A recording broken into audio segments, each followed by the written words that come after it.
Astăzi, la Casa Magazin, avem o ediție de sărbătoare. Descoperim împreună o amenajare realizată de designerul Vanessa Gal în stil minimalist și accente albastre. Cu accentele albastre care traversează fiecare spațiu, următorul proiect de amenajare realizat de designerul Vanessa Gal este o poveste în stil minimalist care are un strop de magie festivă. Fiecare colț este gândit pentru a oferi confort și o atmosferă relaxantă, fiind locul perfect pentru a petrece sărbătorile de iarnă în familie. Când vine vorba de design interior, atmosfera creată de culori și materiale este esențială pentru a transforma o casă într-un adevărat cămin. În acest proiect de amenajare realizat de designerul Vanessa Gal, o locuință situată în nordul Bucureștiului a fost transformată într-un spațiu primitor, relaxant și perfect armonizat cu spiritul sărbătorilor de iarnă. Beneficiarii și-au dorit un concept și o amenajare în culori cât mai neutre, materiale calde, confortabile, în care se domine o atmosferă de relaxare, o atmosferă intimă în care ei se poate relaxa după un program lung și încărcat.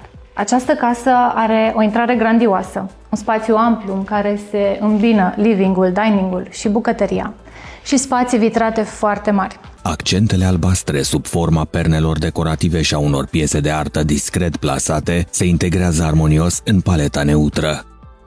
Zona media este decorată cu MDF în nuanțe calde și un tapet texturat de calitate superioară care adaugă profunzime vizuală și un aer festiv subtil.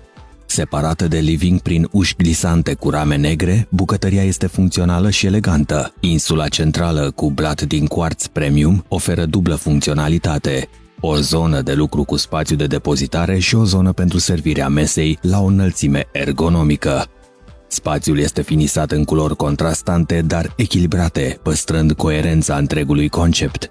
Dormitorul principal este un sanctuar al relaxării, decorat în culori neutre și accente albastre. Patul personalizat are o tăblie tapițată cu LED-uri încorporate, iar un tapet texturat cu flori albastre adaugă un element de rafinament. Corpurile de iluminat ambientale creează o atmosferă intimă și reconfortantă.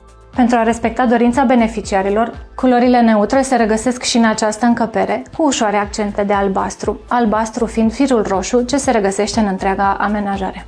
Dormitorul copilului a fost și el integrat în conceptul general al amenajării, dar spre deosebire de cel matrimonial, a fost îmblânzit cu ajutorul tapetului cu forme ce aduc aminte de un peisaj montan și de textura catifelată din tăblia patului care completează efectul tapetului. Cu accentele albastre care traversează fiecare spațiu, această casă minimalistă își păstrează eleganța, dar are și un strop de magie festivă.